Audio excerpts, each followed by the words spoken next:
No, Srikanth, it's not recording yet. Yeah, started the recording. And I'm sharing my screen too.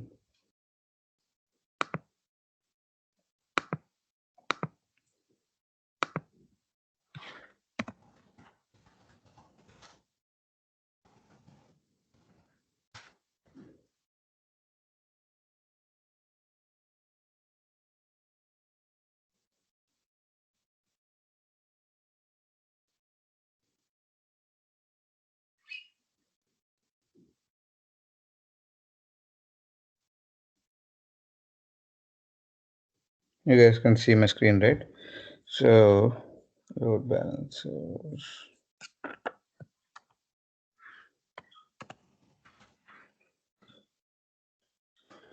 Okay, if you can see the load balancers, the load balancer pricing will be like this.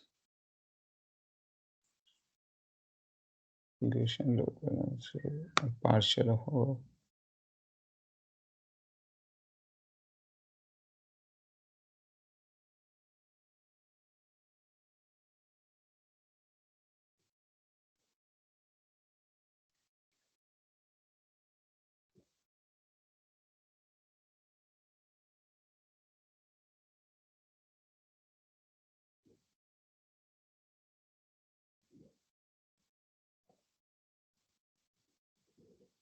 okay, so and one more thing I forgot to say, guys, is so basically load balancer, right? One more advantage of the load balancers is security. Okay, other than high availability, security is one of the biggest advantage of load balancer. Because so when you try to go to facebook.com, right? Okay, let me okay. So when I saw this, then I remembered. So you can see it's like layer 7. So layer 7 means, uh, when you go for a security architecture, okay, so how many layers it has to go through, that's the layers we get, so see if you can see, it's like fully managed secure request. The request has to go through 7 layers of it, and after that it will go to the instances, and then it will go to the database. Okay, so example, if I try to ping facebook.com.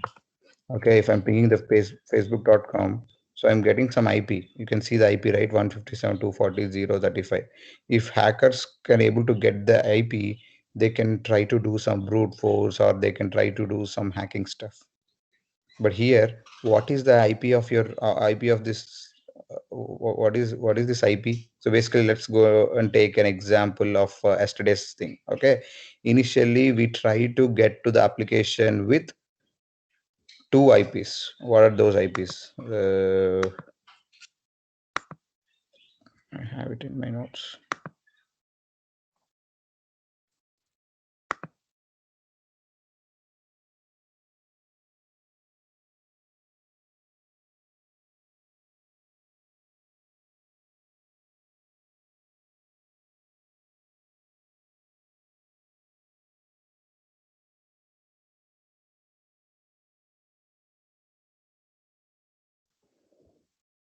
Okay, great. Okay, so if you can see, yesterday we had 95.225 and 6.193, right? Let's take so this one and this IP we have. So initially, what we have done, initially we have connected to this IP directly. Yes, to test the application, right, Priya? We have copied that IP and pasted it in our browser, right? That's how we have checked the application is running, right? Initially.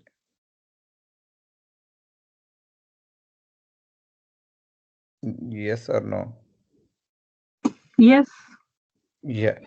So then what we have done, we have tried the second server. Second server has this IP 6.193.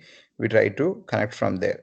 So if we are deploying a very big application like Facebook or Instagram, if if you register this IP with www.facebook.com, people can directly get this IP and they can try to brute force it or hack it or try to do something. But here, what we are giving load balancer IP. So last at the end, we have tried to connect with the DNS of load balancer, right? You guys remember that? Yes. Yeah. So that IP will be public. That means anyone can connect to it. So when I'm trying to do facebook.com right here, when I'm trying to do facebook.com, ping facebook.com, whatever IP we get it, it's not the server IP. It is some of the load balancer IPs. Okay. And this IP is not static.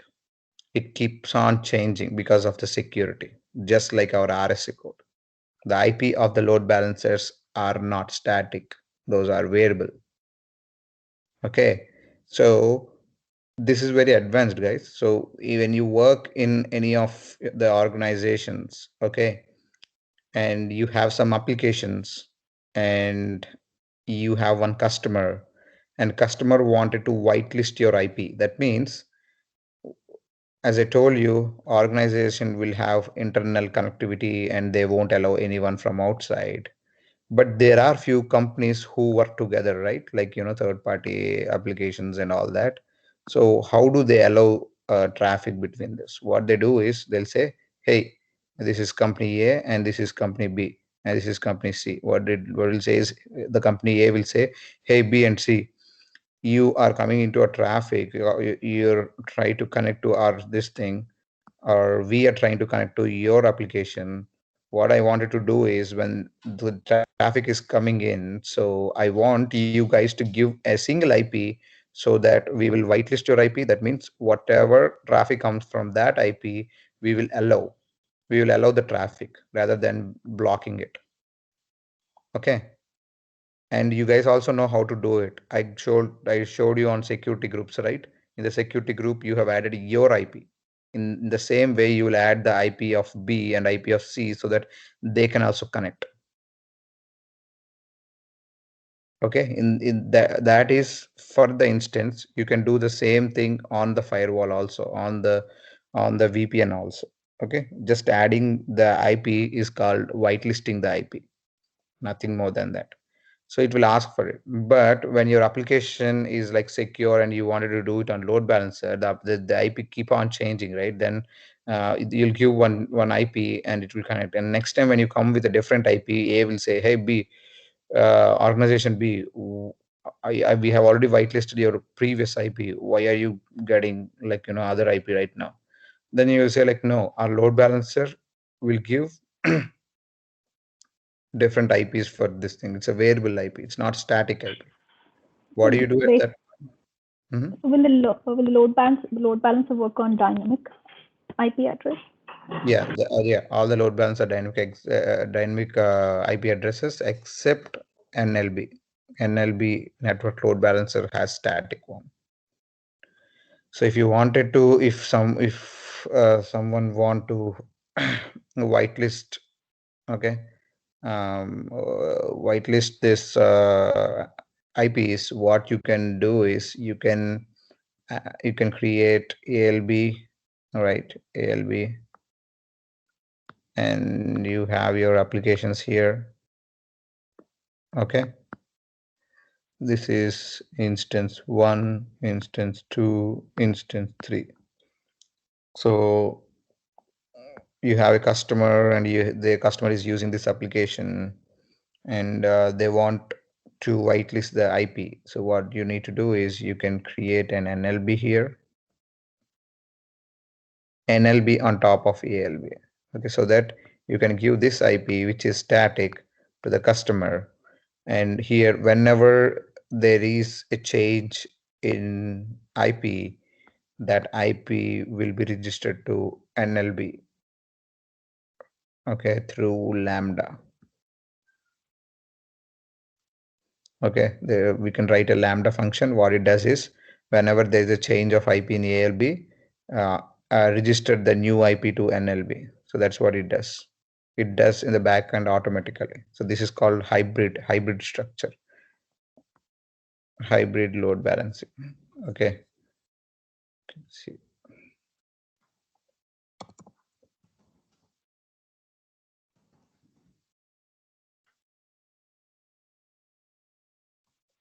So this is like very rarely used, guys. This is like very rarely used, and because this is like complex stuff. Um,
so there is some blog out there.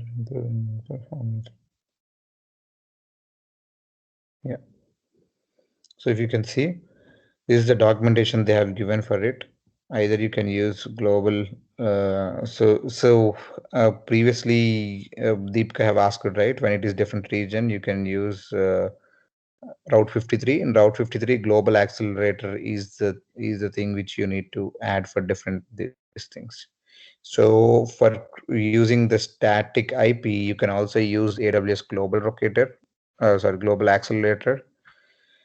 So this is an update. See, that's an update. So initially it was not there. Later on they have added it, and in 2016 they have used this one. So if you can see here, you can see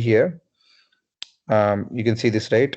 Application load balancing, application load balance, application load balancing, and there is an application load balancer. And here they have group of servers, on-prem servers. Here they have EC2 instances. Here they have some ECS containers. And all of these things, what they have done, they have created an application load balancer on top of it. And on top of that, they have created a network load balancer. And this is the client-side firewall. If you can see, client-side firewall, where they add these IPs, see 2011111322 and 201111. So these are the two IPs which are static IPs from network load balancer, where they add it on client side so that the traffic will only come through these two IPs.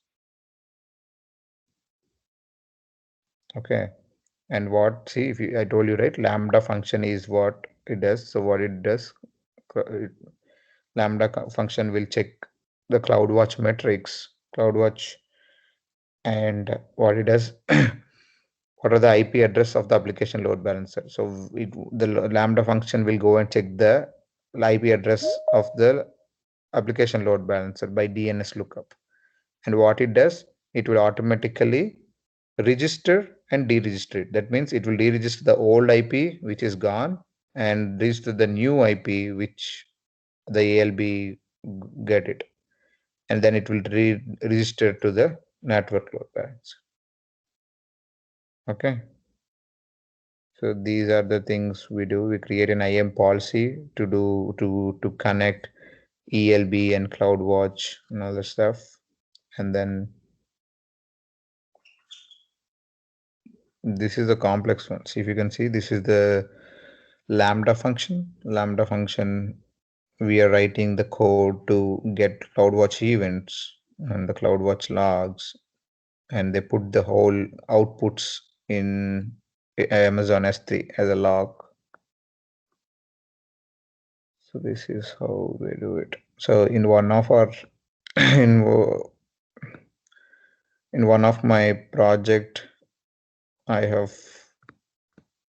set up this configuration. which is a complex one, but when we get the output, it looks amazing actually, because all the registered deregistered thing runs in the background in seconds. So yeah, and we are talking about pricing, right? So this is where you can try to estimate the pricing. See, the gateway load balancer is very new, that they don't even have proper pricing idea on it. So you can see processed bytes of lambda function. So lambda function will also, per hour, what it will do is it will check how many requests it has processed. That means how much of traffic it got. So all these are like how we use internet, like whenever there is an upload and download, that's the traffic going in and out. Yeah, one more thing. So we were talking about inward and outward, right? Inward and outward traffic is very much similar to uploading and downloading. Uploading means what you do, you send the traffic out. Okay, you are putting your data out. And downloading is what you do, you take the traffic in. That means you are downloading and some of the data into your machine. That might be a phone, that might be a laptop. Okay, that's a very good example for this. And average connections and connection duration. One more thing is, when we try to connect to facebook.com, also Aparna have tried to connect to this load balancer example, not this one, right? Can try to connect it to this load balancer. So once she's connected, it's not one request. Okay, it is, the bytes of usage. That means how much time she is connected with this load balancer. Example, how much time you are using Facebook. Okay, how much time the connection has been stable, or it is connected. So that's what this is. You can see average connection duration, and that these are the requests per ALB. Like that means how many requests are there, like how many people are trying to connect. So all these will get you some calculations. So that's how the load balancing is charged for you. See, new connection, active connections, processed bytes, rule events. So that means, see, 25 new connections per second. That means 25 members are connecting to your application. So that means there will be 3000 active connections per minute. And then 1 GB per hour for EC2 instances and containers IP address targets. So this is for the targets which are below the load balancers, and 1000 rule evaluations per second. And only for ALB there are rule evaluations. For other things there won't be any rules. I think Priya, you have already tried, right? If you want to share your screen, we'll fix the other issues what we have. Sure. Yeah.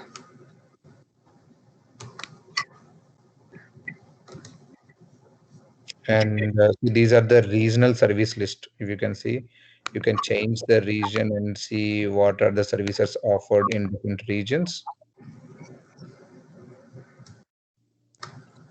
So all these are regional.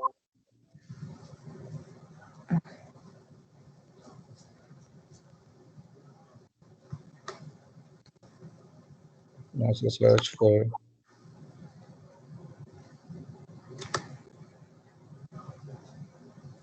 Yeah. I want to see the, hello. yeah. Give me 1 second. Okay.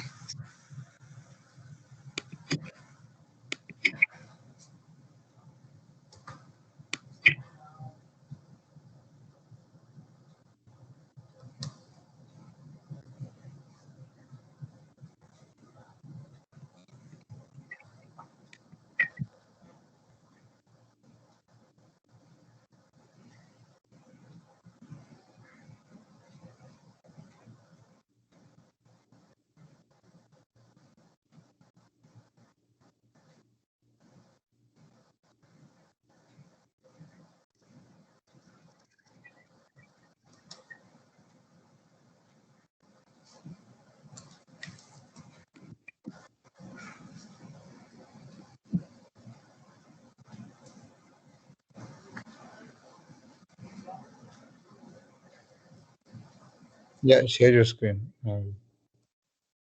Yeah, I already did. Oh, you already done it. Okay.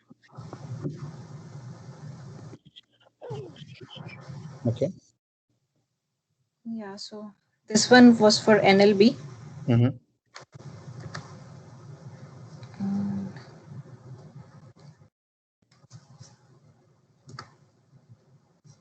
But like right now they are unhealthy because I stopped them. And but when I tried connecting them, they didn't connect because I use this. Maybe I use the same instances for ALB.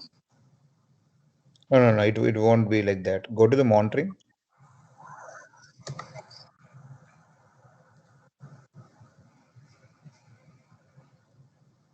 Okay. Go back to the targets. And here I can see it's TCP. That's fine. Go to the targets. Back to the targets. And yeah, open the TCP one. Mm, yeah. Okay. Go back to the target. Target group. Target. Yeah, target group. And then here you have created a target for NLB load balancer, right? Which is Yeah. port issue. And yeah, why don't you try HTTP here? In the protocol. Uh-huh.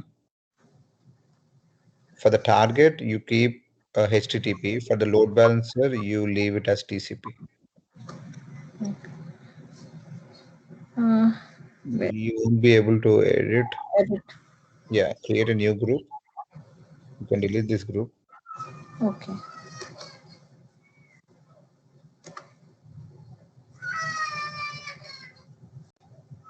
Is currently used by a listener or a role. Yeah, so you need to remove that in the NLB. Okay. First, I'll create a new one and then I'll link. Yeah.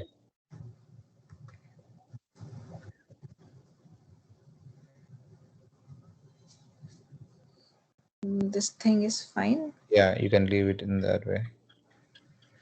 Give the target group name.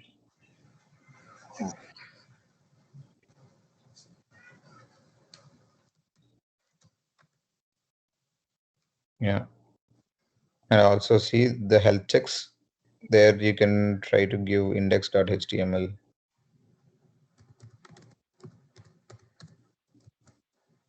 Yeah.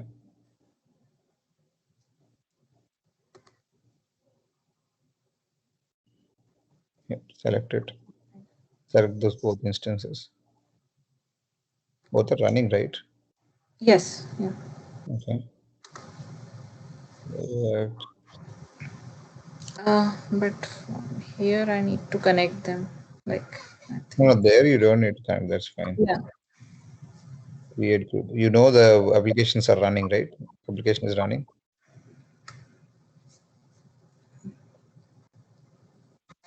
I have to recreate the session. Yeah, because the IP will change, right? Okay. Yeah. Try hit R, capital R. Yeah, I tried that. Okay, then yeah, you can also try to on your right side sorry, on your left side you have the IP, right? Try to right click and edit it, and just replace the new IP. That should be fine. Edit session, yeah, and just replace the new IP here. So this is done right here. Yeah, Oops.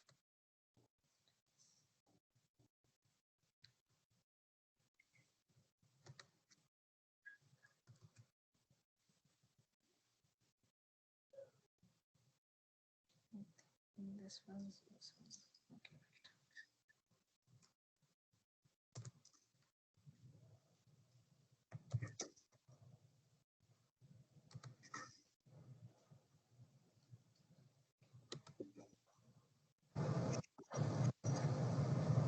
Now should I press R again?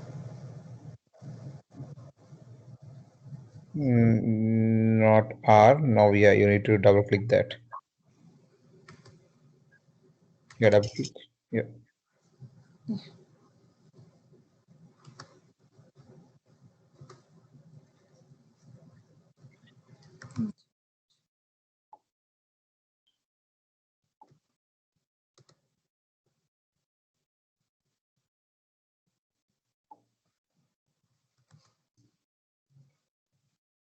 Okay, first check the. Yeah, okay, fine. Guys, one more thing. The other people, did you try to run the application? Did you try to run the Linux commands and did you face any issue? Yes, Shrikant, I did it with classic load balancer and it was running.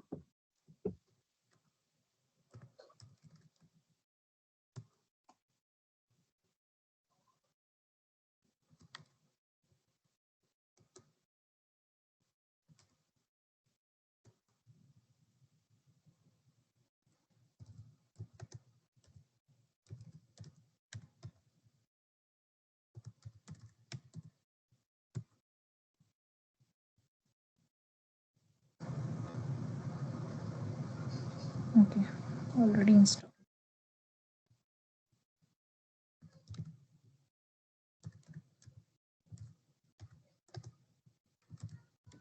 Hello? Hello. Yeah. Yeah, you don't need to install that every time, okay? See if Okay. you Yeah. see, it's already there.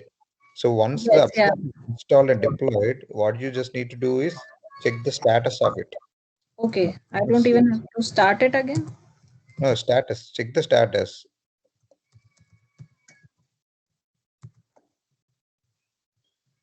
Yeah, so it stopped. You can run it. So see, basically in companies, what we do is we try to configure in that way. Whenever a system is stopped and started, the HTTPD will start automatically. Okay, once start. Okay. So yeah, Better and to check in status first then. Okay. most of the things it will be pre-configured. So yeah, start. Yeah, now check the status. So once you think that you have deployed the application, you don't need to do the steps again and again. Okay, you need to do that only in the server which you don't have it here. The application is already deployed. You just need to start the application. That's it. What you did right now, just started it. Yes. Yeah. Try to do that in the second mission also. This one didn't connect. Did you change the IP? Yeah, I did. 3. Okay, that's fine. One of it should connect, right? You don't need both of it. One of should be there. Okay. Go back to your load balancer. Yeah, load balancers and NLB. Yeah, Yeah. I have to Now, change.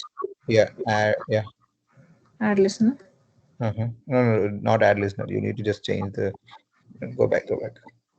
Here, TCP should be fine. Select that. This one. Target to. Yeah, target one. If you go, no, go back.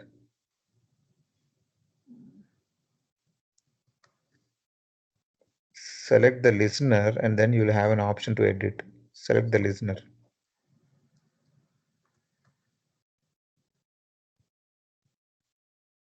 See there is a square checkbox, right? That is what selection means. Okay. Yes. Yeah, then edit. Okay, now remove it and add the new one.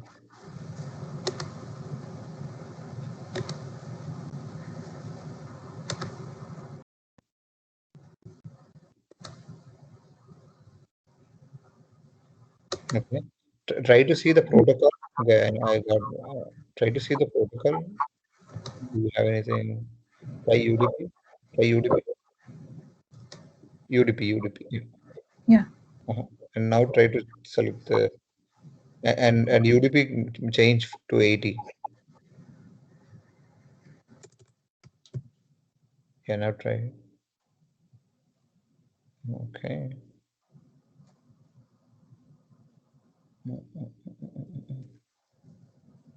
Okay. Go back to the TCP again.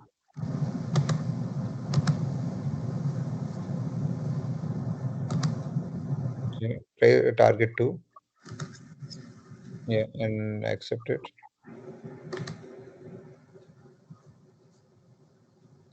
I go back. Yeah, go back and see target 2. It's going to healthy or it's not healthy. targets. Just one of it should be healthy, right? Yeah. Yeah, it is healthy. Okay. Okay, now try to connect to that NLB. This one, right? It's instance. You have to go to NLB. You mean to say What is NLB? load balancer? Yeah. Yeah, then where you will go? Yeah, select the description. How do you connect to your load balancer? Yeah.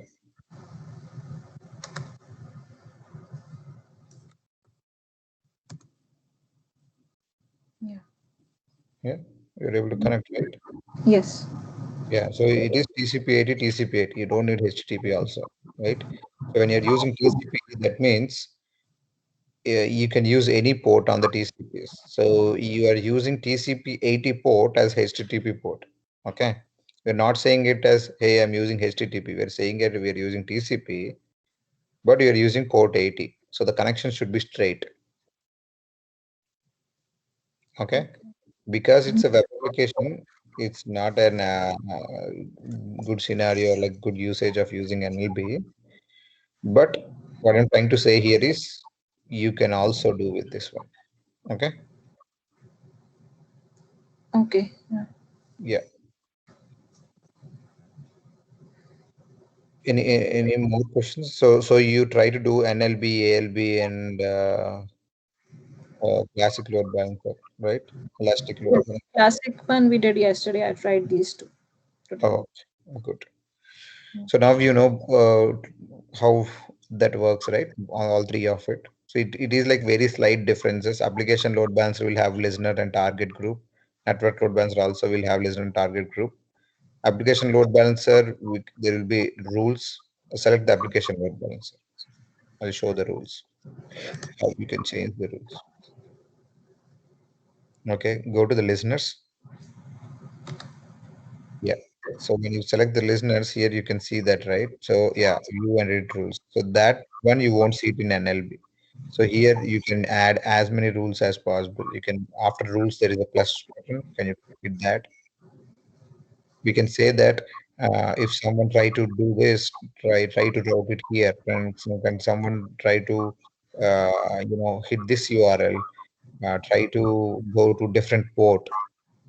So ALB is like very much advanced, and we can add like hundreds of rules on it, and you can play with routing. But for classic load balancer and NLB, you won't have that option to play with routing. Okay, those are just straightforward ports. Okay, so everyone else just try to do this ALB, NLB, and ELB. You don't need different servers for all different load balancers. You can add them to the same load balancer. Just the routing will be through NLB, ALB, and ELB. Okay. So in load balancing concepts, you don't have any questions, right? I just want to make sure everyone is good with the load balancing concepts.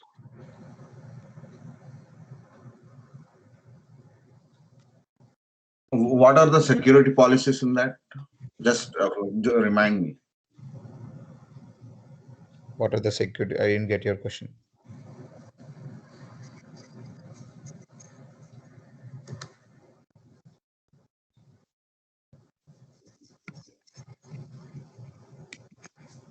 This one you were asking.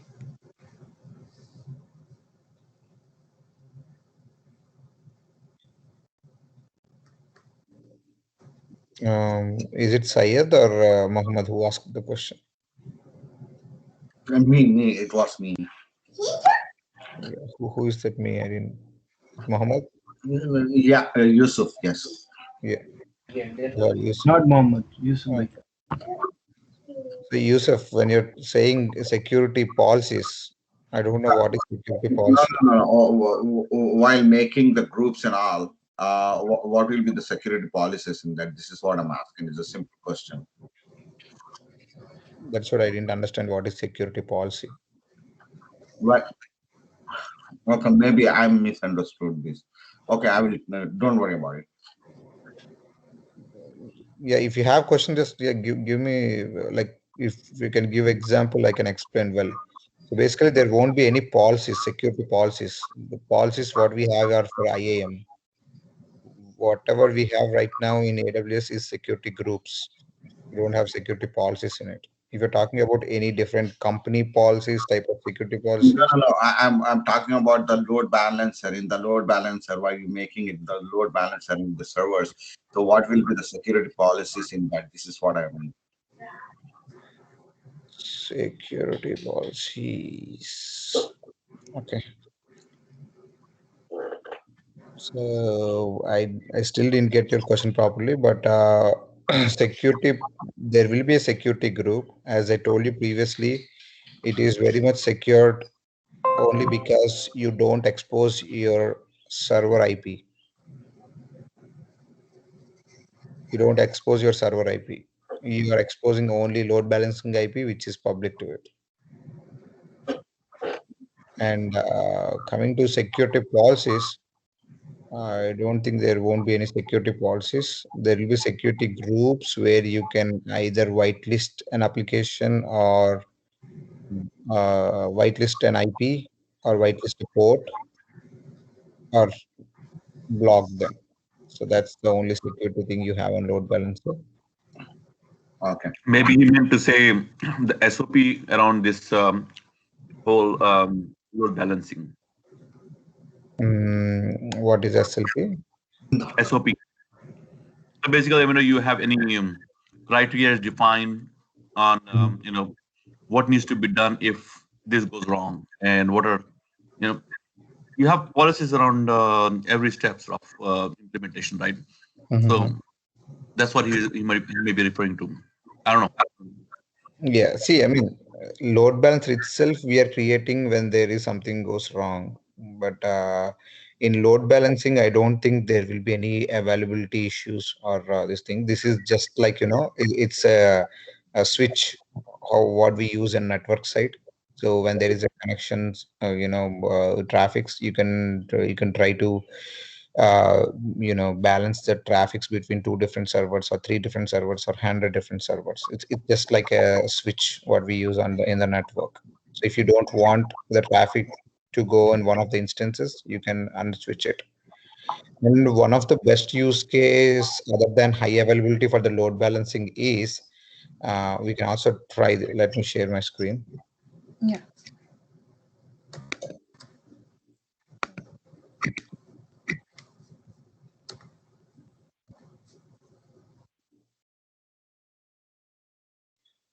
So basically, for the SOP and all that stuff, so when you create an application or something, uh, big configuration or architecture stuff, then you need to worry about all the SOP. Right here, you're just using the services. I don't think you will have. Example, you're using a S3 bucket. You just put the data in it. That's it. You won't have any security policies or SOPs to just put a data in your in the S3 bucket. So this is just a services you can directly use it. So one of the best use case of load balancer other than security and high availability is updating software. Okay. You see, right? Facebook initially it was different, and after that, Facebook has been changed a lot, and after that, Facebook has been changed more lot, and they have changed so many things in it. But whenever they make a change, that means whenever they make a new application, so example in your phone, you'll get updates, right? You get updates on your phone, right? You try to upgrade it to higher versions. Like if it is iOS 9, you try to go for iOS 10. If it's Android 9, you go to Android 10. You basically do that, right? Everyone did that. Did you guys do it? Yes. Yeah. Yes. So when you do it, what it will do, it will download all the binaries or all the softwares it needed for the upgrade, And then what it does, you need to reboot it. When you reboot it, then only you will get the new application. Whatever changes have been done, when you reboot it, you'll get the change. So in the same way, all the application works in the same way. Only when you reboot it, you will get the change, whatever updates there are. So we don't have any downtime on Facebook, but how is it updated in the backend? That's one of the biggest question, right? So During the maintenance you're talking about, right? what is it? During the maintenance. Yeah, maintenance and also deployment. There's a new software outside. There is a new version of Facebook. How do they deploy it? So that deployment is called blue-green deployment. Did you guys hear about blue-green deployment? No, Shrika. No. Yeah. So blue-green deployment.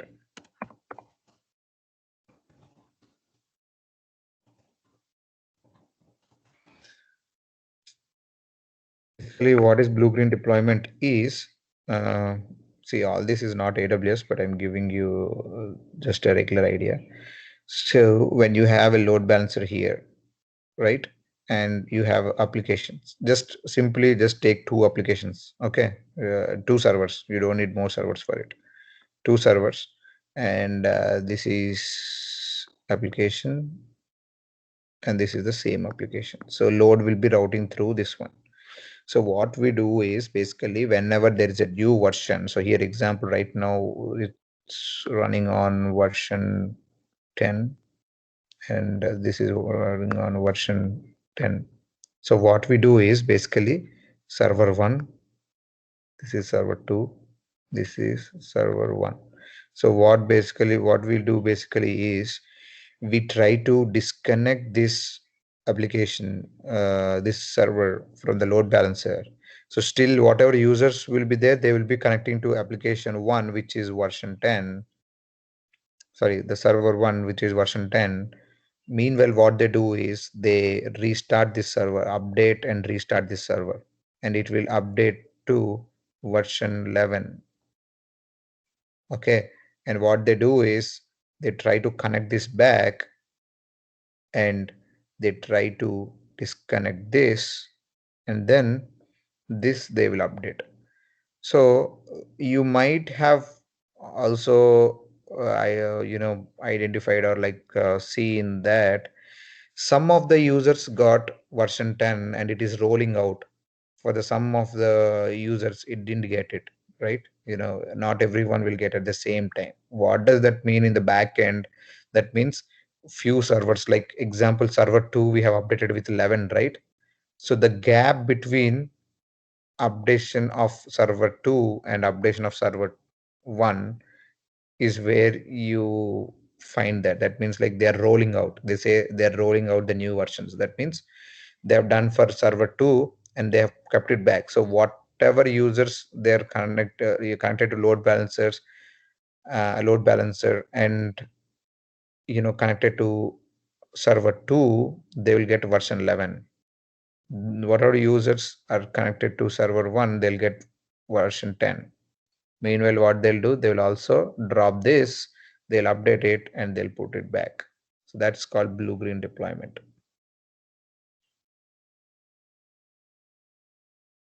Understood? How they update the softwares in the backend so that there won't be any downtime. So meaning in every technology, the deployment of blue and green is different, right? Yeah. But mostly in the backend, what they do is this thing. This is the same thing what they do. There won't be any difference because infrastructure is same. Whatever application it is, the infrastructure will be same. Take it any application. In the backend, there should be a server. The environment and the moves will be the same, but the subnet means like the deployment role will be different. Deployment role in the sense of means like the process in different technology. Yeah, the process will be different, but whatever they do it in this thing. See, example, whatever applications, if it's a public web application, it should have DNS thing. So those are some basic things which are which everyone follows, no matter what that uh, application is, or if it is a different sector, or it's a different version. Just only the code or how it works will change, but in the back end, the infrastructure, the networking and the DNS, everything will be similar. So you won't get any difference in it. When they deploy also, they do it in this way. Some of the deployments will take longer time and longer or like complex deployments, and some will be easy deployments depending on the application. So but when they do, when most of them follow this blue green deployment for deployment or updating the new version. And what they do is basically this. Okay, any questions on this? No, got it, Srikanth. Thank you very much. Yeah, no problem. And anyone else have any questions on this?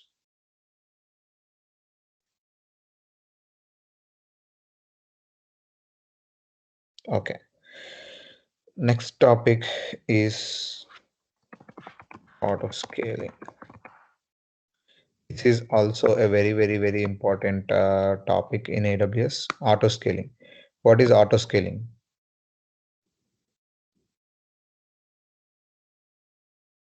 Can anyone say what is auto scaling? Just in the name itself, there is little. Mhm. Adjustments, or what else? The biggest advantage of cloud is the flexibility, right? Flexibility and scaling. Scaling is nothing but, initially when we have created an EC2 instance, we have changed the type of the instance on fly. We have also changed the storage on fly, right? Did we change it? Like storage and type of the instance. Type of the instance is nothing but CPU and RAM. We changed it, right? Do you guys remember? I don't know, it's in first class or second class. Syed or someone was trying to add it. Do you guys remember it? Yeah, it was Sayyad. Yes. Yeah. So that is scaling. Scaling means nothing but either you increase it or decrease it. Okay. You have one instance. You have one instance, which is T2 micro, and you have storage in that, which is an EBS volume, which is of 100 GB, and suddenly something goes wrong and you wanted to make it to T2 medium and this one to 200 GB, you are scaling it on fly. That means you are increasing it. Scaling is nothing but increasing and decreasing the size of the instance or the storage what we have. So we have already done it, and you guys also, everyone try to increase it or decrease. See, the storage it won't decrease, but this CPU you can decrease it, because storage why we won't decrease is, if you have 100 gig and you might have placed, you might have used 150 gig in it, and if you want to try to descale it for 100, it will be a problem. That's the reason they didn't give an option to scale down. They gave an option only to scale up for storage. But for CPU, you can go up and you can go down. That's the scaling. So when you do it, you do this manually, right? You do it manually. But when we are talking about auto scaling means it will be done automatically. Automatically, the scaling will be done. Okay. And let me check. Here in our AWS, how do we use this auto scaling is, let's go back to our previous option where sorry. So this is the load balancer. Let's go back to the load balancer concept again. This is the load balancer, and we have this. This is server 1, this is server 2, and they need server. These are the two servers. So we're saying that we have high availability. Okay, high availability is very good. Nice. Okay, I understood. Okay, now example, let's take, it's not Facebook application. Let's say, take this as an amazon.com, or like, flipkart.com, whatever shopping thing you use. Okay, let's take it says amazonshopping.com. Okay, amazon.com, which is for shopping. So there is an Amazon Prime Day, and the Amazon employees are expecting 1 lakh customers to be shopping on their website. Okay, you understood the scenario, right? What is the scenario? We have amazon.com, and the regular usage is, basically per day they have 550,000 users or 50,000 hits on their website, and they try to shop on it. But on Amazon Prime Day, they're expecting 1 lakh to 2 lakh people to just do the shopping on the website. Okay, but they know these servers, whatever servers they have here, this server can give, this server can take the load of just 20,000 people, and the second server can take the load of 30,000 people, but there are still more, the requirement is more. So what do you do? Basically, what do you do? Anyone? So the requirement, the first server can take the load of 20,000 users. Second server can take the load of 30,000 users. So, but our requirement is 1 lakh users to 2 lakh users. So what do you do? Auto scale another server. You can auto scale the server, or what else can you do? Add another server. Add another server.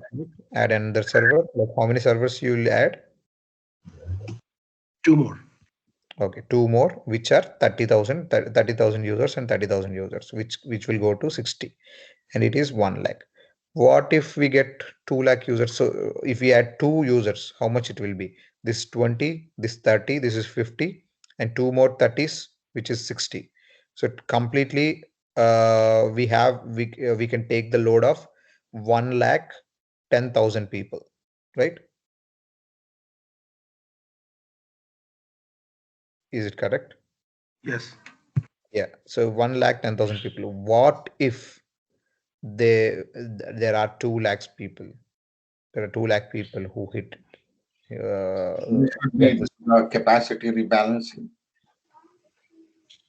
Yeah, see, balancing, we are doing it here. That is traffic balancing. What do we do if we get 2 lakh people? Okay, take it as your take it your. What is it? Distributing the load.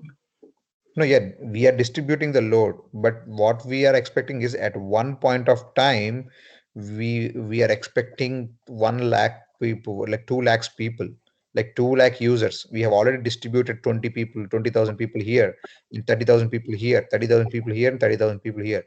There are still more people coming in. If the load is more, this application will go down for sure. When there is more load, application goes down, because they can't handle many users. So that's where the CPU comes in.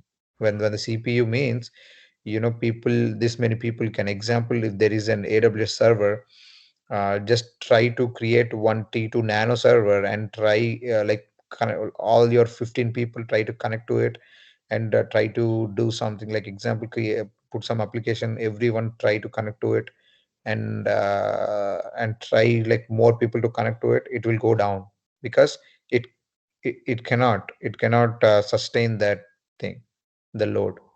So that's the reason we increase the type of it, so that if there is more CPU, it can take more load.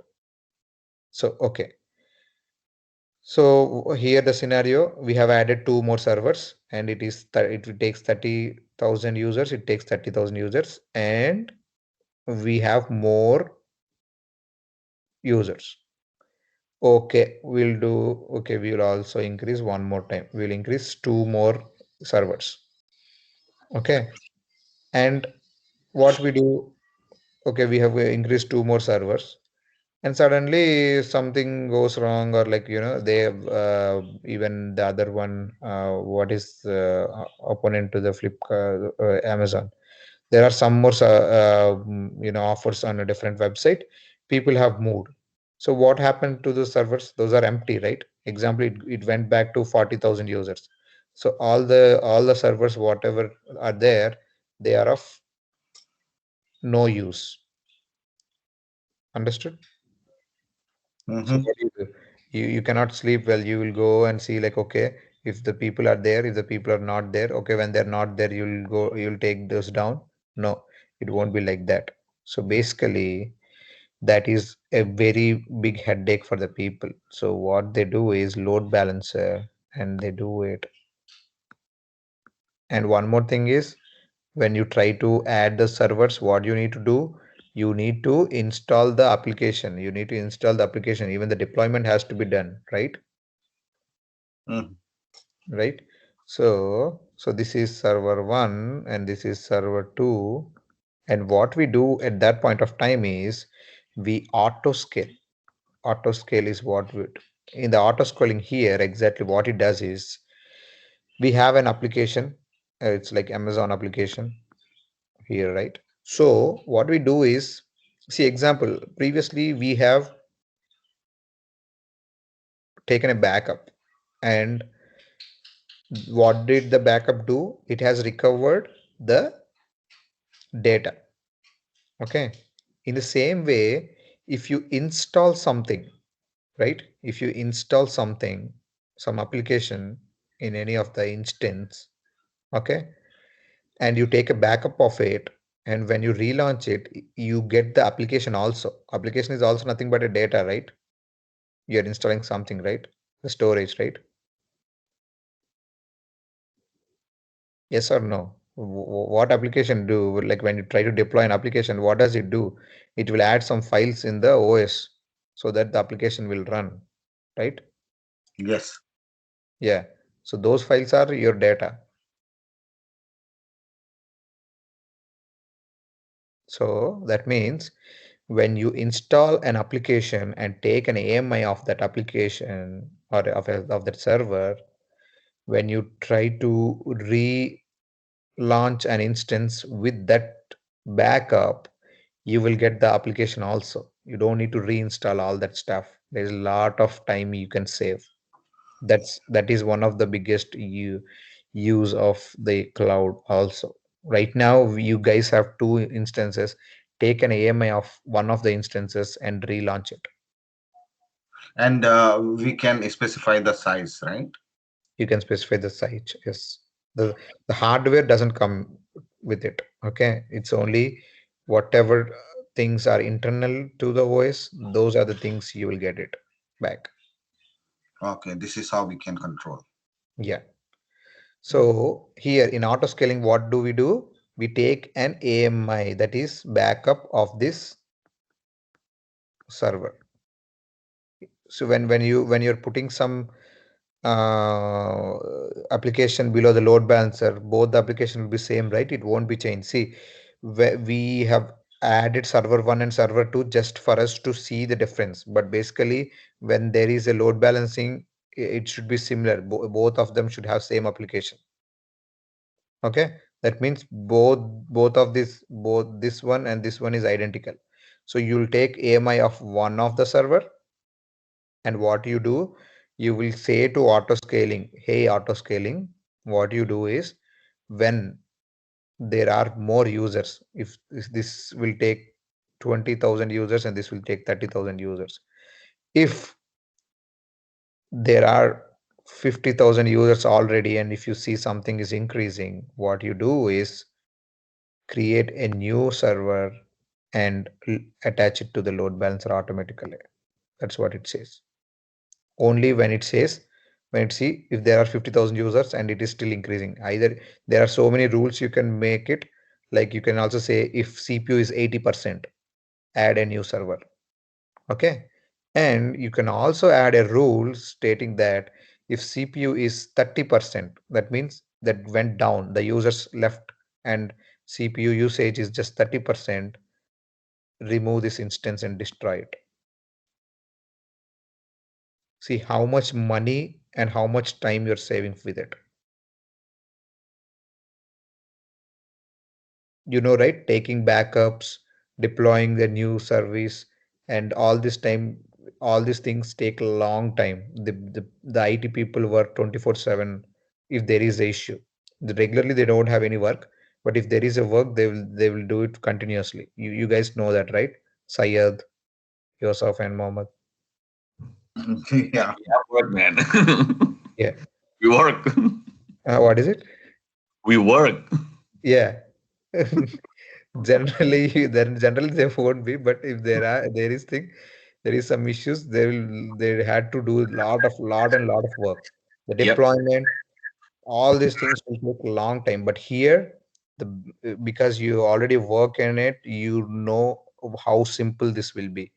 When you have an application, just take an AMI of it and just configure to auto scaling. Just say the auto scaling that, hey, whenever there is more CPU, add one server, and whenever there is less, the usage is less, remove it. There you are also controlling the cost, because if there is no auto scaling, what you do is you will think like, okay, I'm expecting 20 like 2 lakhs people, and you will add all 5 servers in it, and you will wait for the people to come in, right? And if people didn't come in, that's a lot of expense, right? So what you can do here, you don't need to worry about the usage or more traffic or less traffic at this point of time. What you can do, you can either add this thing or reduce this thing. Okay, so this is the auto scaling concept. You don't need to worry about the cost and also to reconfigure the instance and all that stuff. So quickly, let's jump in and try to do auto scaling today, and then we can close for the day. Sunday, right? Okay. Who want to volunteer? Who have the instances up with application running? Priya, Payal, anyone?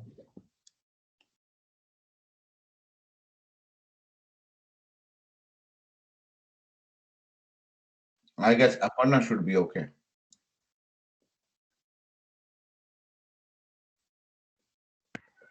Hey, Shrikant. Yeah. Hi, Aparna. You have the. I have 2 Linux instances open.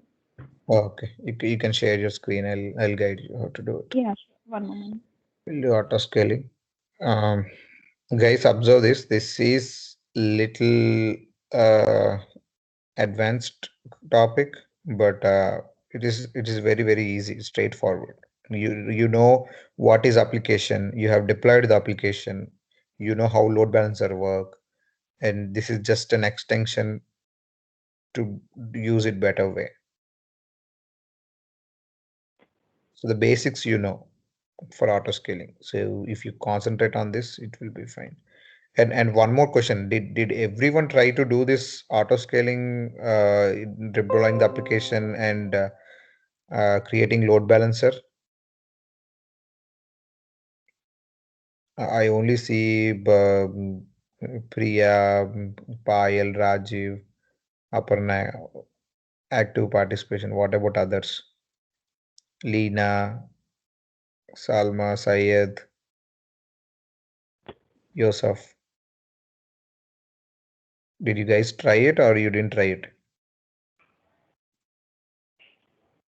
Honestly speaking, Srikant, I haven't tried it because I was busy today, but I will make an attempt. But I didn't try it. Okay, so how many tasks are pending from your side? Is it only this or Only this one, load balancing one. Rest of them were done. And for some reason, I got charged from AWS also, so I have to figure out what I did that clicked the charge. so? Yeah, what is the charge you got? $1, but I don't know what that is for Oh, because we created backups, we created users, 10, 15, and see, users are free. yeah. Users are free. You won't get charged for users. But for some reason they charged me, so I need to check what went wrong. And I No, billing also, it says 00, but tomorrow, since it's weekend, tomorrow I will see if they have billed for something. no, yeah, but I have also showed you where you can see the usage of the billing, right? Yeah, Did you check that? I checked that. It says 00. There was no charge, but tomorrow Okay, it see will the say, dollar. Wait, Syed. The dollar they have charged is just to check whether your card is working. They'll roll it back. That okay, dollar, don't worry about it. Yeah. okay, then Yeah, it should be fine. while creating the account, right? Yes. Okay, sounds good. Yeah. And for users, you won't get charged. And that's what I gave you the tools. You have to do the usage. Okay. If you are creating something, go and see free tier services and see what is the limitations. Are you in limit or you are going out of limit? If you are going out of limit, how much does it cost? It costs most of the services, whatever we are doing. If you just try to stop it in 1 hour, it won't charge you much. It charge you like 0.002 cents or 0 point something like that. It doesn't charge you a lot of money until unless you have created a very big instance. Even if a very big super computer is also like nothing is more than like $10 or $20 on this one. Not even $10 in the compute. I don't think nothing of more than $5 or $6. I think so. My first guess was, how user per user, the software charge you, like SAP and others. I thought that, that could be the reason. So I quickly deleted all of them. But then I, realized that, when I went to the billing, I didn't see anything. Then I realized that, it can't be for the users. It Yeah. could So be. most of the thing, like what AWS wanted to do for you is they're giving some of the services for free so that you create example cloud formation. Cloud formation is free. That means you can run the cloud formation as many times as you can. With cloud formation, what you do is you create the instances. So they only charge for the services, not for the main things. Example, IAM, you are a user. A user, what a user can do, a user can create instances, a user can create load balancer. So when you create those load balancer, then they'll charge. User is free. Okay. Makes Yeah. sense. Yeah, I need to dig into more, and tomorrow I should be able to have some answers if Yeah, that was yeah, test or is something that really uh, a charge. So we'll talk to them and figure it out. yeah. So yeah, basically, if you go to the billing, see, they gave all the tools out there, and I've also explained you how to do it. Yeah. So go to the billing and see if there are any charges occurring, and if it is not, even those people will do the same thing. Okay, you can do it by yourself. And whenever you are creating, go and see what is the free usage and do it. You don't need to go to support every time. Okay. Yeah. So far, whatever we have done, it was free, right? So I was following whatever you told me, and it was visible that we were using everything free. Mhm. I was also confused. I was like, why did it charge me?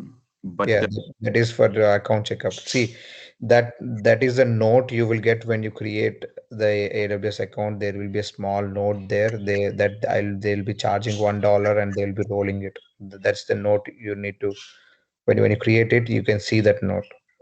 Maybe you have missed that. Maybe. Yeah. So Okay. Sounds good. yeah. Aparna. Yes, right. Yeah. Are you able to see my screen? Yeah, I'm able to see your screen. And in which Linux, in which of these Linux you have application running? Both those are Both of it, right? AWS. Yeah, both of it. Right. Okay, then do one thing. Create an AMI of one of it. You mean backup or Yeah, AMI is what? Or like what do you, how do you create a backup back? of instances? Yeah.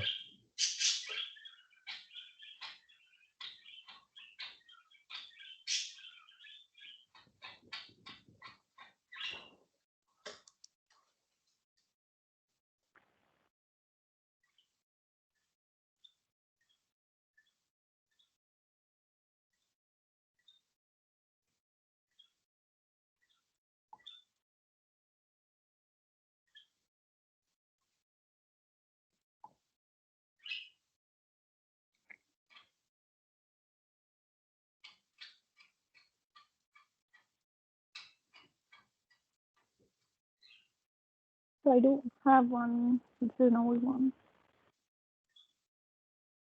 Did you create the AMI? I created an image, but it didn't show anything. No. Where do you go for AMIs? Where do you check? Where do you Launch check your? instance. No, no. Where do you check your AMIs? Not there. You can see that once it is done, but where do you check your AMIs? See, whatever services you're trying Instance. to do, security groups, target groups, listeners, everything, you can see the every services on your left panel. Left panel is where you can see anything. Left panel. What is the left panel you have, Aparna? Yeah. Yeah. Yeah. So scroll down. See, whatever topics we have covered, everything will be there in it. Volumes, GBS volumes, snapshots, AMI, security groups, target groups, load balancers. Everything will be there only. You can see it, right? It's creating. Got it. Only once it is created, then you can create, you can Easy. see it out there. That is just for you to launch it. Okay. Yeah. When launching, it is saying that this is what you can use. But if you wanted to go to the AMI stuff, it's here. Okay, meanwhile, scroll down, let it complete. Meanwhile, we'll go for auto scaling and see this last one. So there, see the load balancer also you can see, right? Target groups, load balancing, everything you can see here itself. Okay.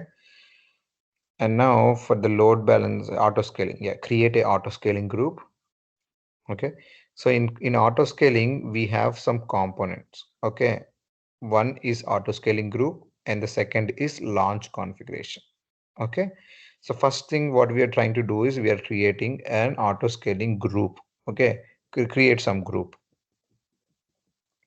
Give some name.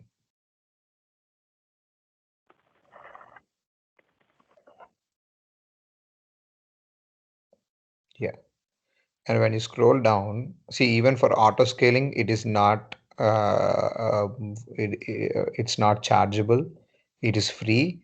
But what does auto scaling do? It creates a new instance, right? Yes or no? It creates a new instance when it is needed. So Yes. for that instance, you'll get charged. But if you create an auto scaling and you have added a rule that after 80% create a new instance and it didn't hit any 80%, you won't get charged. You won't get charged for the configuration what you're doing right now for the auto scaling what you have created, or see the target groups what we have created on load balancer. Even for that, you won't get charged. You get charged for the load balancer, not to the target groups. Okay, even the security groups what you create for EC2 instance, those are free. Those are something like configurations, or the or what do you say? Those are uh, those are not the compute engine or storage services where they or we get charged. Okay. So okay, now what you do is see here. Previously, what they used to do is like it used to be only launch configuration we can use. Now they also added launch template. So you don't need a launch template. Go for the switch launch configuration. Yeah, this is the way. So for auto scale, now you can see for auto scaling, what you need launch configuration. Either you can go out and create a launch configuration, or you can also create launch configuration here itself. Okay, launch configuration.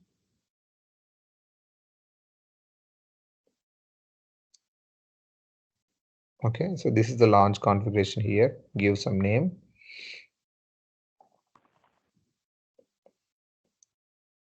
Yeah, AMI. So here is like here what we need. Yeah, see is it the one? Yeah. Yeah, this is the one I created. Yeah. So now we have created, and see here, see, wait. Here, what it is saying, this is the launch configuration. That means when you say, I told you guys, right? For auto scaling, we need to give some instructions stating that, hey, auto scaling, whenever there is something like whenever there is like 80% of usage, create an instance. Okay. Example, when I say, hey, Aparna, create an instance, what do? You'll ask like, okay, what type of instance you need? What is the storage you need? So those things you need to say. Well, so that means whenever there is an 80% of usage, or whenever there is some rule, create this instance. So what instance I have to create? I have to create this type of instance, and the requirement of the new instance is what launch configuration, how you wanted it to be launched. You want a bigger instance or you want a smaller instance? So here you can choose the instance type, add it. This is very similar to how you regularly do it. So what we are doing right now is we are automating the stuff, whatever we do, or yeah, use the small one, small one. Why large? Small. Okay, choose it. It should be fine. So here, what we are doing, so basically, whatever we do manually, we are selecting that stuff, and this will be automated. That means whenever there is an 80%, it will create instances. Okay, now scroll down, and you don't need IAM role to attach it. If you want IAM role to be attached, you can attach it automatically, and you don't need all the stuff monitoring. You don't need to scroll down. So whatever you do in the regular, that's the only thing. See, if you want more volume in it, you can add more volume in it, or you can increase the size of it. Scroll down, and what are the security groups you want to be added? No, select an existing security group and select the security group which you have added for one of these things. So see, basically right now the name of those is Launch Wizard, right? You can, when you create a security group, you can create a security group separately, and you can give a definite name for it, like okay, application security group, something like that, so that it's easy for you. So Aparna, I think Launch 5 is the one which you might be using, because that's the last one. This one? Yeah, I think that is the one you have used for your instances. I think so. How do I find? Okay, where do you want to check? You need to go to your instance and check the security groups. So how do you check it? Go to click the services. This one I was. Oh, you're going back. Okay. So when you open an instance,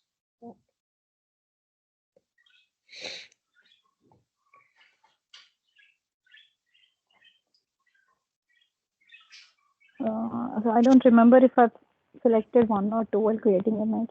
How see, do I? both of it has the same thing, right? You can use the same security for both of it. Yeah. But see, Linux test 2 have security 4. Scroll down. Security 5. Scroll down, scroll down, scroll down. This This is Linux one, and it security has 4. 4. Yeah, you can use 4 then. Okay. Even for 5, you have used the same configuration, right? But you can use the same. Okay. Just that the rules, you know the rules, right? Yeah. You want to use existing key pair. Yeah, choose existing key pair, and what the test. Yeah, I acknowledge. And see, this is the configuration. You're not creating any instance here. Okay. you're giving this configuration to the auto scaling, stating that this is what I need whenever there is more than 80% CPU, right? Yeah. Okay, so this is just, yeah, create it. This is just a list you're giving it to them. Okay, so it doesn't create any instance right now. It's just a launch configuration. So now go back to your auto scaling group.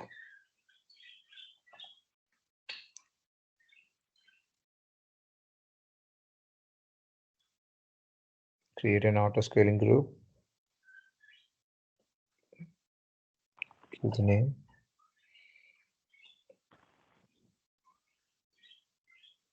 Yeah. Switch to the launch configuration. No, top. What did you do previously? Yeah. Sorry. No.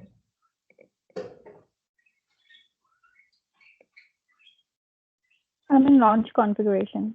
Yeah. You have done it right. So that's the reason it's giving you all the details. Okay. Go to the next one. Okay. Now create in which VPC that need to be created and subnets. Select subnet. Yeah. Select any of the subnets. It's fine. You can create more. You can select more subnets also. Okay. And go to the next. So here, see, it's saying, do you want load balancer or you want to attach it to the existing load balancer, or what you want to create a new load balancer? Just select the second one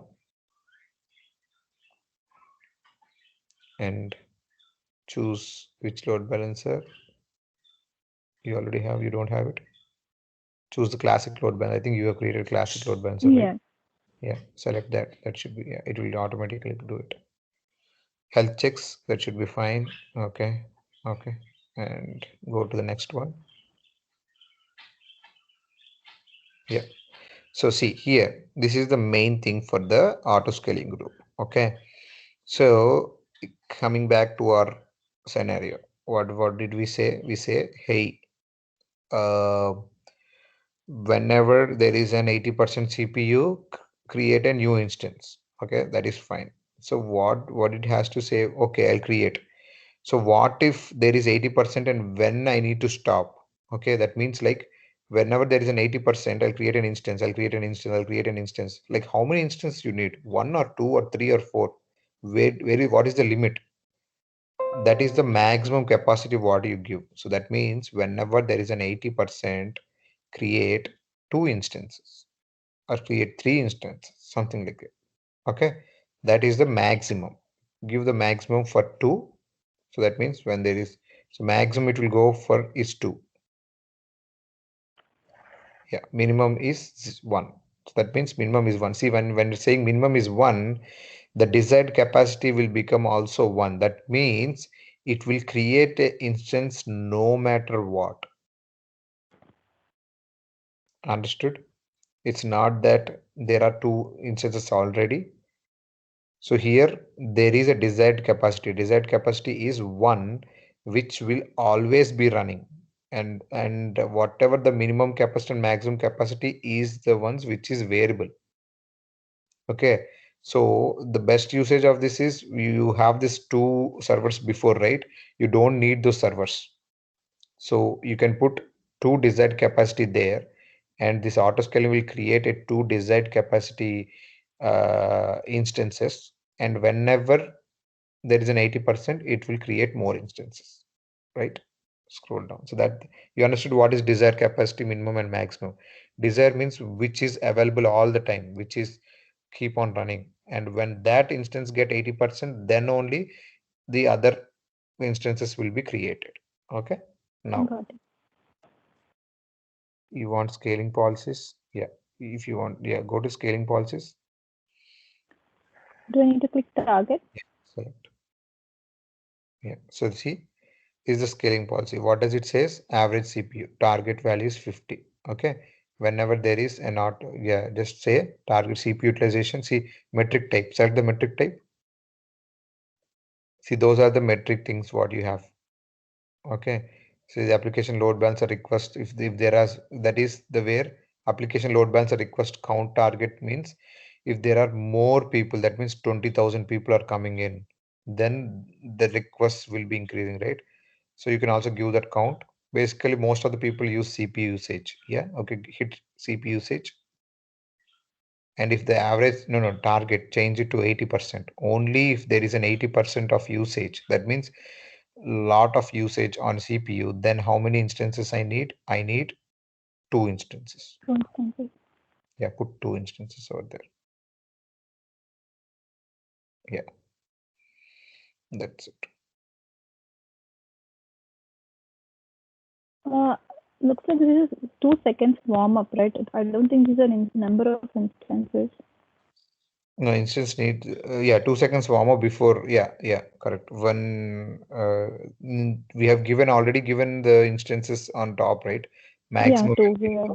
So this is just the, you know, how much Number of time it seconds. takes to warm up for the next one. And also see here, this is the scaling. If you wanted, example, if there's an 80% and you have created 2 instances, and if you don't want those 2 instances to go down, then you click the last option. That means disable scale in to create only scale out policy. That means scale out means you are increasing instances. Scale in means you are decreasing instances. If you don't click that, whenever the target value reaches down like 70% or 65%, it will automatically remove those 2 instances. If you don't want that to be removed, you need to select the last one. But I need scale in and scale out, so you don't need to worry about it. Come down. Yeah. Do I need to enable scale Yeah, and protect? this is just a protection. That means it won't delete and all that stuff. Okay.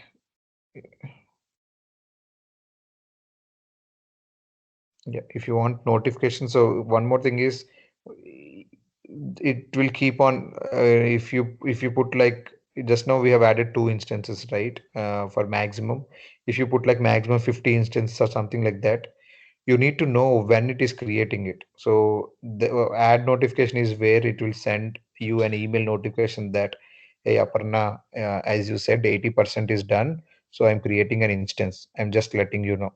Something like that of notification you will get. Okay, you can skip this for now.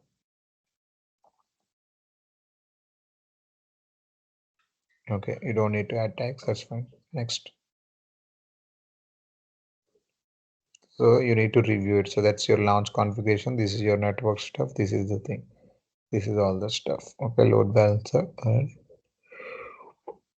Okay. So see here, desired capacity. So now if you click OK, what does it do? It will create an desired instance, which will be available 24/7. And then whenever there is an 80% of usage of that instance, it will create 2 more instances. That's what it does right now. So now if you can see it's updating, then you can go to the instances and see there is one instance it's already created for you. No, not there, instances.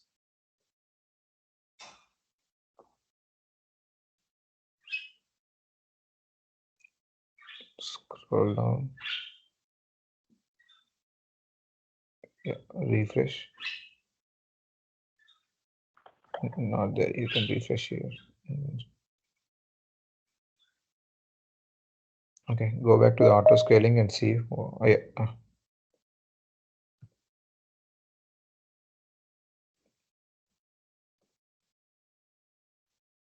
Yeah, refresh here.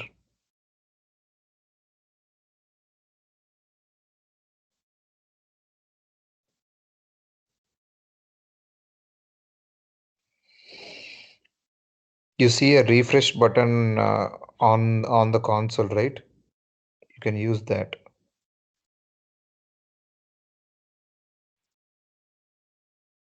Yeah. Yeah, looks like it's still updating. Yeah, you can also go back to the instances and see if instances are created. One desired means one should be there already. Okay. There is some issue. What is it? See, user. See, did you give admin rights to yourself? No, I don't think so. Yeah. Then how can you create instances? But I give EC2 instances all access so they can create, right? No, scroll down. What is the error? Scroll down here.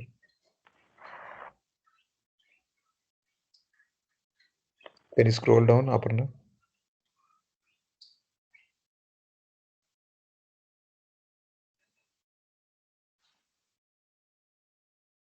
This one? No. Go back to the instances. No, not instance. Auto scaling. There is an error, right? I want to see that error properly. So this is auto scaling group. Yeah.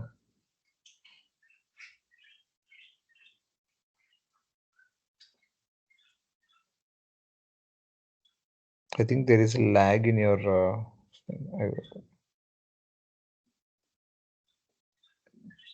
Okay. Open that.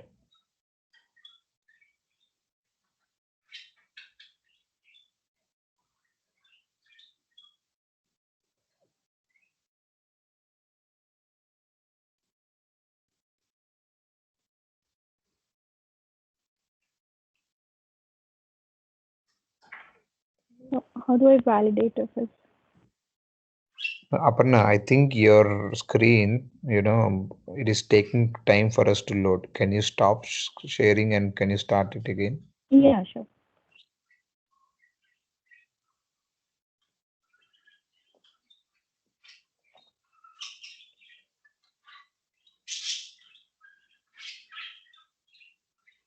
I will see now. Yeah. So now, scroll down.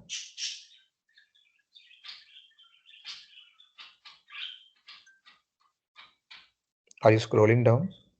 Yeah, I am. I able to see my screen. I'm able to see your screen, but I don't see it scrolling. Is it only for me or it's for everyone? It's scrolling for us. Okay. And things used to end. Yeah. Just scroll up and then go back to the first page. Previously, I've seen an error. I don't see it right now. Go to the monitoring activity. Go to the activity. Yep, scroll down. Okay, so wait here. This is what I see. Launch new instances. Failed. Instances were started in response to different desired capacity. Increase in the capacity from 0 to 1. Okay, scroll down.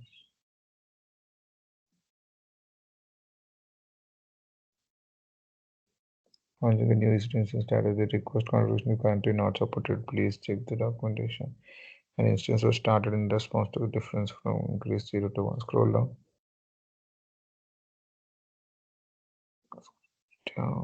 Okay, scroll up and go back. So it has tried many times, but I've seen there is one compute error also. Select that auto scaling group there. Yeah, and now just just select it. Don't open it. Select it. The checkbox. Yeah, scroll down. Scroll down.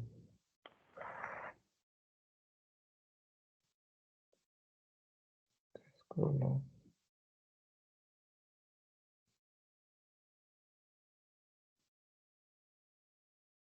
Okay, scroll up. And can you go and see what do you have, like EC2 full access, or like what type of access you have? I did give EC to full access. Okay, then that shouldn't be issue.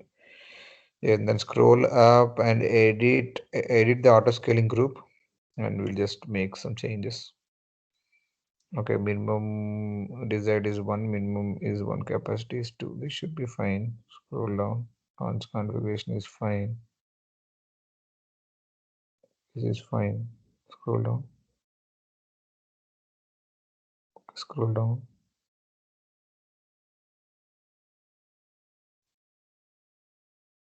Okay. Okay, then scroll up and just say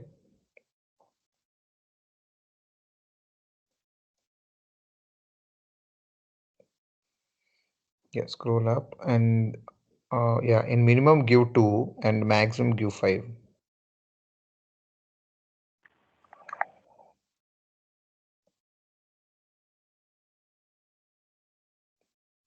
One more required field invalid. Scroll up, see where is it invalid.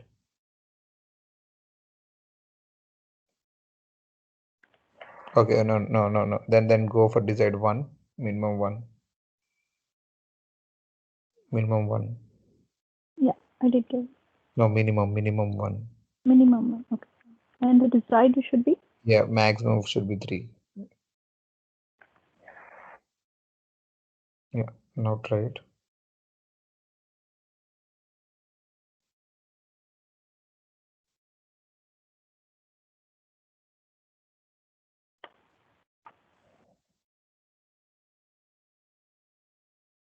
Go to the instances and see if there is any change. No, wait. Here you're getting something. Wait. User Ritu is not authorized to perform compute optimizer get enroll statement.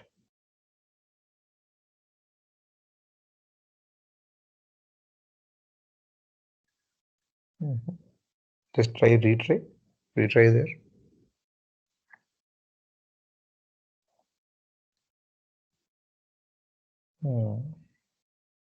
Okay, this is fine. This is for the instances, right? You don't have to worry about it. Scroll down and see the third instances. It is creating the other instance. It's creating it or no? No, I don't see any. By now it should have already created. Go back and see what is the error again.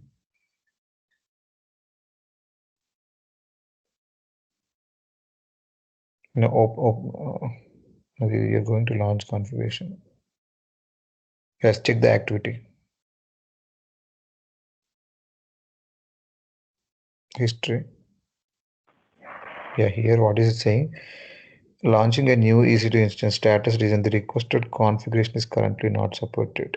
Please check the documentation for supported configuration. Launching EC2 instance failed.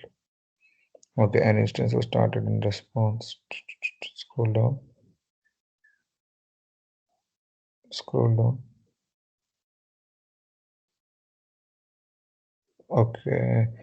Okay, do one thing. Go back and delete your existing instances and then deregister from the load balancer. Maybe load balancer is thinking that there are already 2 instances running and the desired it's more than the desired. So you want me to stop the instance and then or terminate? Delete it. You have the AMA, right? Backup, you have AMA. Delete both of it. Yeah, delete both of it. That's fine. So I do have only one. That's fine, right? One AMI backup. And see, both applications are same. Okay, I'm gonna go ahead and terminate. Okay.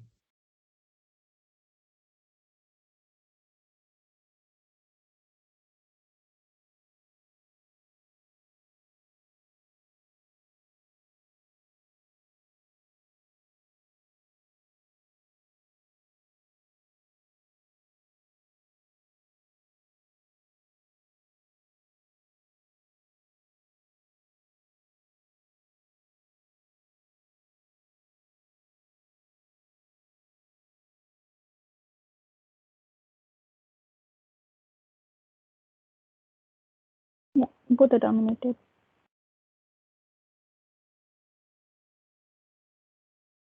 And what changes do I need to do in the load balancer? Yeah, 1 second, Aparna. Just deregister the target groups, like the instance below the load balancer too.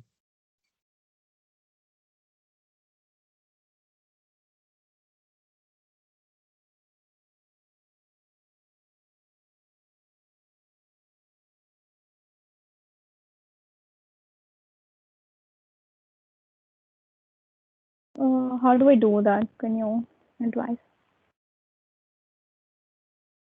In load balancer, how did you add instances?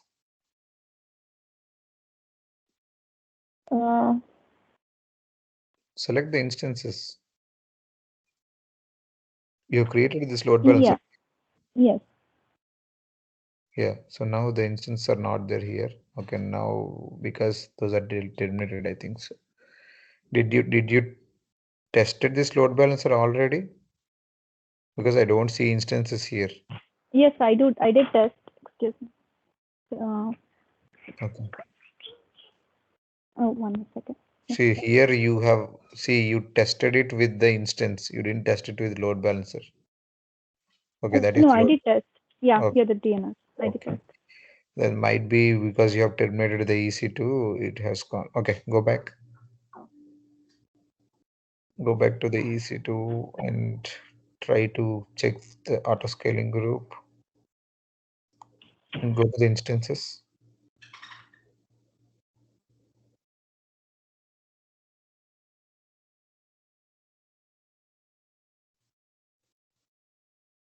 Okay, remove that running here. Okay, and now go back to the auto scaling.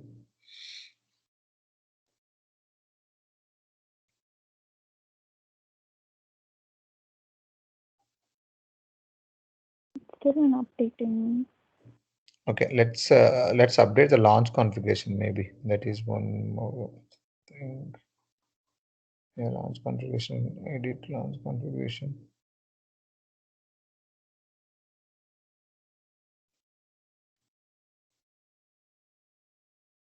Edit the launch configuration.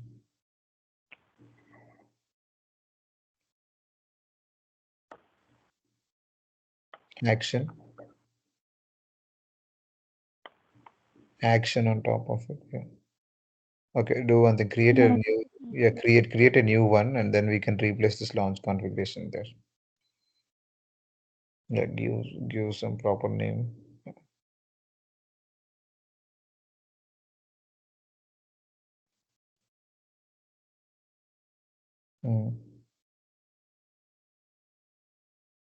Yeah, choose. Wait, scroll down. What else we have? Can you search for T2 micro on top? Yeah, select T2 micro. Yeah, choose. And no, scroll up. Yeah, additional configuration, purchase option, spot, that should be fine. Monitoring, okay, that's one. Yeah, scroll down. Scroll down.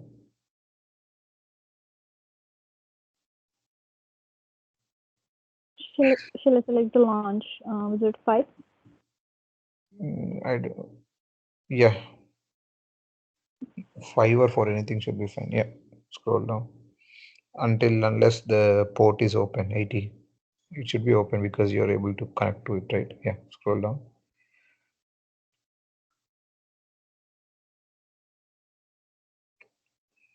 Yeah,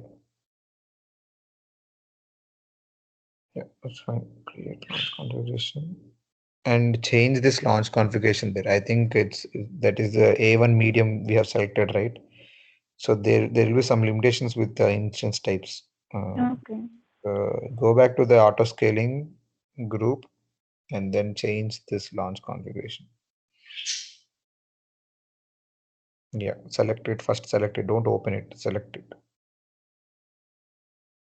Or you can edit here also. Yeah. Select and edit. Edit on top. Not this one. See, edit. There is an edit option on top, right? Yeah. Yeah. Scroll down and now change the. Yeah.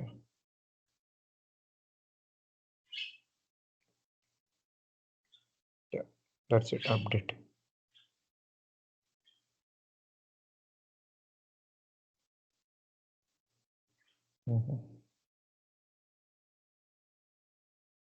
Yeah. Go to EC2.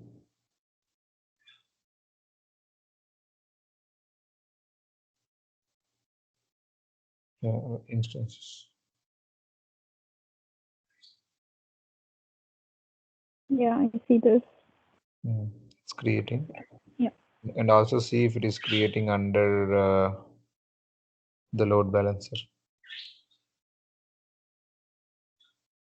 Where do you check load balancer, Aparna? Yeah. Okay.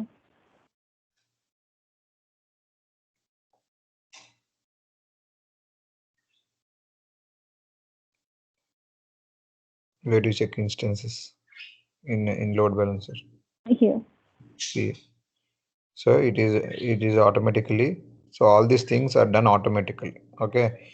If there is usage, like more usage, like lot of CPU usage on your mission, what does it do? It will add instances automatically.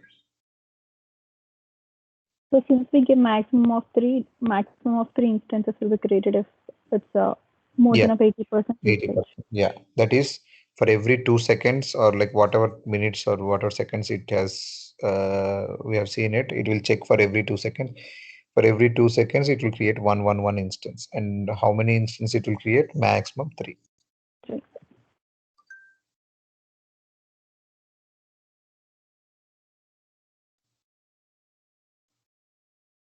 So how do I validate that it creates? How do I make the usage to more than 80% and make this as a test? You can run any big applications or make it. There are like what is the application which can burn your lot of CPU? Yeah, I'll check that and I'll let you know any Yeah. application that you can test it properly. Yeah, sure. Yeah. Is there anything else I need to do? Yeah, this is the auto scaling thing. So you saw the instance running that you can stop these things. You can also delete the auto scaling also. See, once you have an AMI, delete your instances. You can recreate it because there is nothing much in it. Create deploying your application, you can do it right away, right? So okay, one more thing before that, just try to connect to this instance and see you were able to get to your application because you didn't run anything, right? No. Yeah, so just check that. Copy the load balancer and try to connect to it. And one step you might have to do it, start the application. Go to the instance and try to connect to the instance. And all the your application should be already in it. So Just this is running. I don't see your screen properly. Okay. Let me stop screen generation.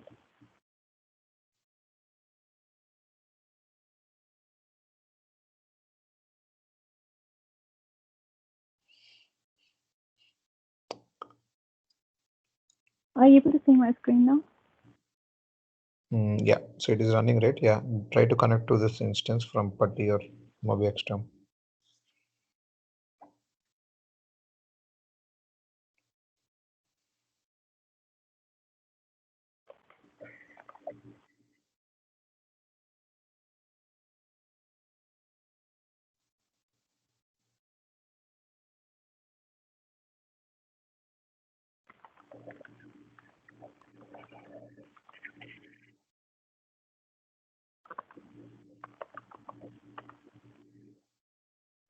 You want me to install any application?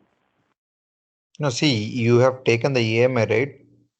You have taken AMI of what? You took a backup of what you have Recovered. what recovered? AWS instance, Linux instance. So Linux in that instance, what is there? Oh, we already installed actually, so it should already be there. Yeah. So can I just go ahead and see if I have my file? Yeah. So where do you see Sorry. it? It's not there. Yeah.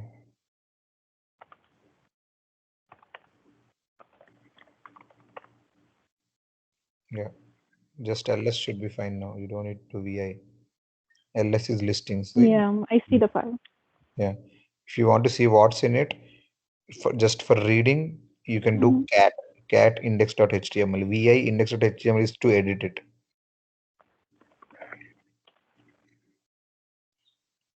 That's Got what you got, yeah. Now see whether the application is running or not.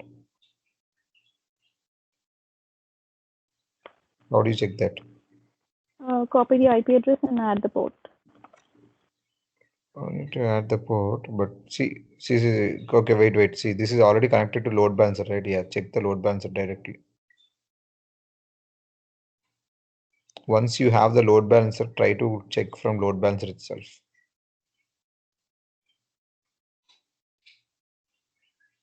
Load balancer, Aparna, load balancer. So I'm in the load balancer and it says status is out of service. No, so I've asked you to check for the load balancer. That means the URL of the load balancer, copy it. Okay, And the DNS. Okay, I'm sorry. Yeah.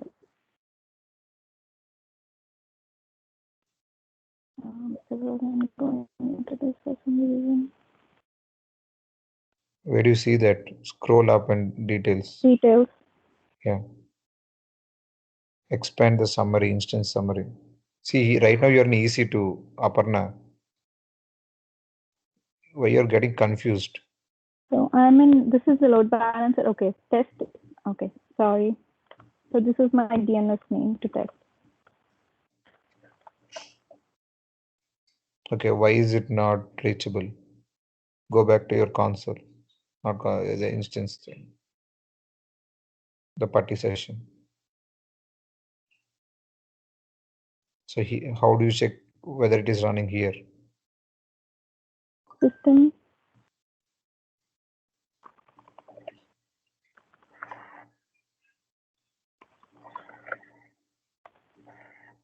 Yeah. System active.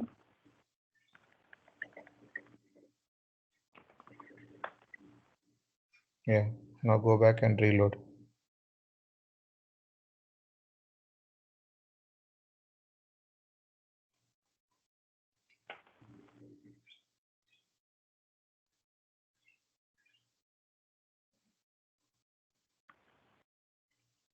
Okay, what is the issue? Still out. Session active here. No, what is it? Wait. Go back. I don't think there was some error there. I'm sorry. Yeah. Are you able to hear me? Yeah, there was some error there. Go back to your party session.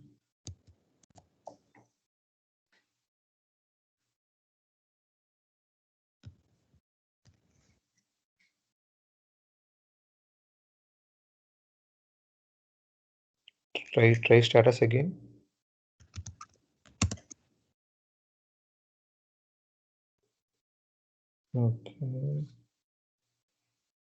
Okay, yeah. Go back and just check it. So if it is still not reachable, see what is in it. Maybe I'll try to copy it again and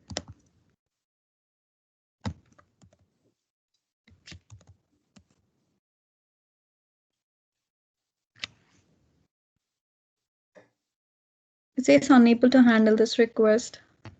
Yeah, then go back and see it. Just try to check from the instance. If the application is able to connect from instance, that means copy the IP of instance and then check. So now we are checking it at the instance level. Yeah, copy the IP and check that. Yeah, this is working.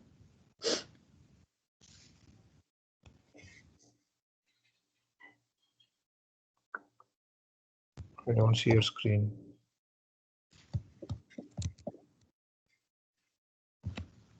Did you try to put that IP in and it's working? Yeah, are you able to see my screen? Yeah.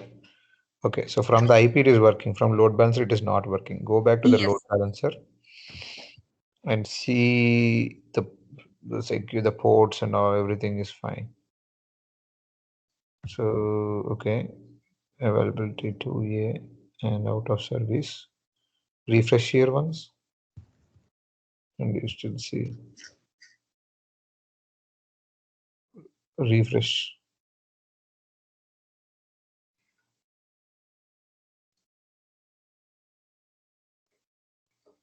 Go to the instance.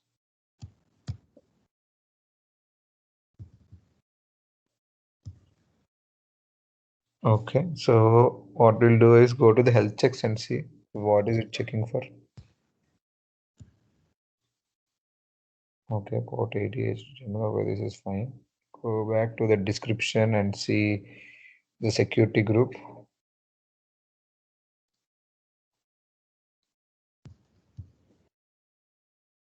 Default group. Yeah, edit the security group.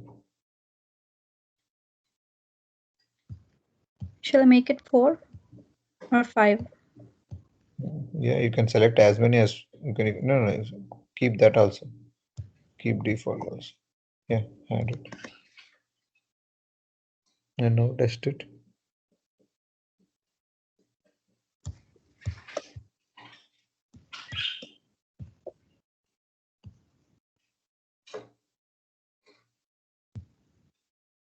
No, it's not working. Okay, some error. Go back to the load balancer again. From application side, it is good. So what happened to this one? Health check is fine. Go to the instances. Go to the listeners. What is it listening to at 80 HTTP? It is correct. Okay. Go to the instance and So I have a question. So it says status out of service here, right? Is this affecting? yeah, that will be affected. See, first the load balancer will see if it is in state only, then it will route. Okay. Okay, so now maybe can you decrease the health check timing or something like that?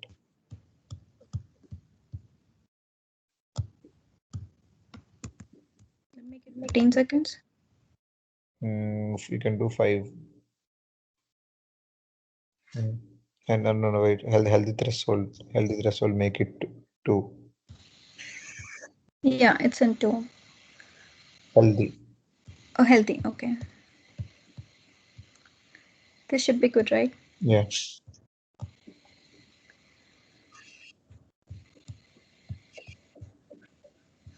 Yeah, now it's in service. Yeah, now try it.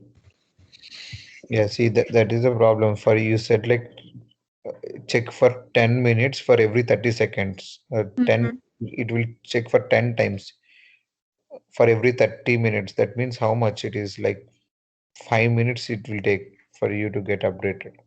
Got it. Yeah. Yeah, the DNS worked, the load balancer URL. Yeah. Okay. So now you understood what is auto scaling and how that works, right? Auto scaling and load balancer. Okay. Yeah. Okay, guys. Do you have any questions? Any more questions? Yeah, one more means like wasn't clear. Why was the not in service out of status?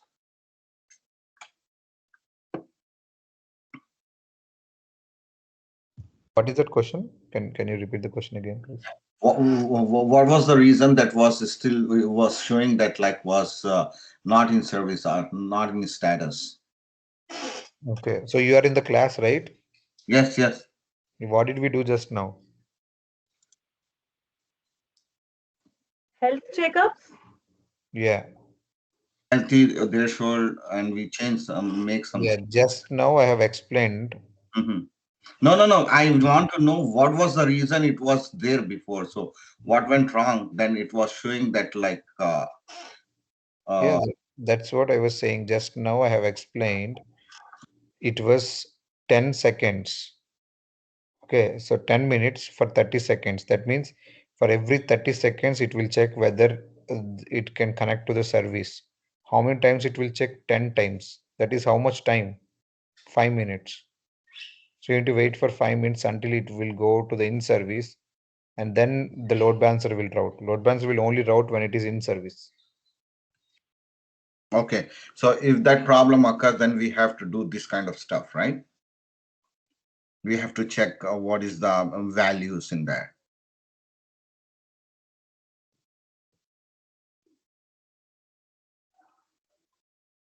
Hello, Srikant.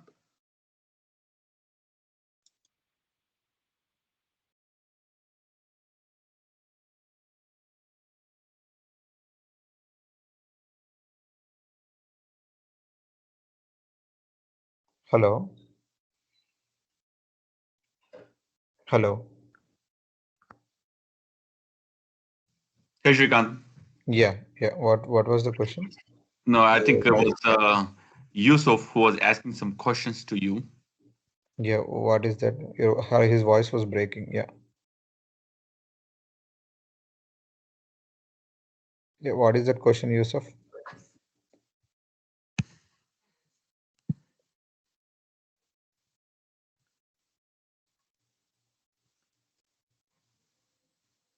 Hello. Can you guys hear me? We can hear you, Shrikant, but we cannot hear Yusuf.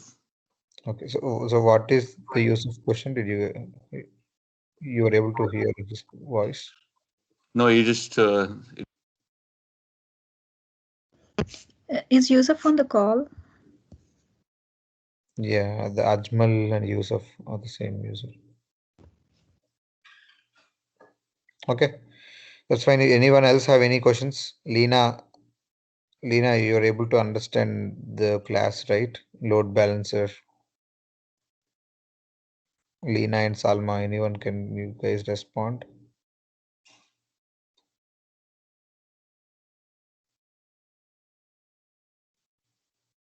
Hello, Lena. Okay. Shilpa and Deepak. No questions as of now, Srikanth. I Oh, think we'll get our accounts activated tomorrow and we'll practice it again tomorrow. okay. Deepika, what about you? Yes, Shrikant, no questions. We'll practice it, Shrikant. If we get any questions, we'll ask in tomorrow's class. Oh, okay. So Payal and Priya, you guys are good, right? Rajiv. Yeah, I need to understand that scaling, auto scaling, but I will see your recording again and I'll try to do it tomorrow. Yeah. If there will be any confusion, I'll ask you. Yeah. See, only simply, it's only two things in auto scaling: when and what. What is like launch configuration? When is auto scaling group? That means when it has to create an instance and what it has to create. Hmm. Okay, when and what. Those are the two things. When is auto scaling group and what is launch configuration.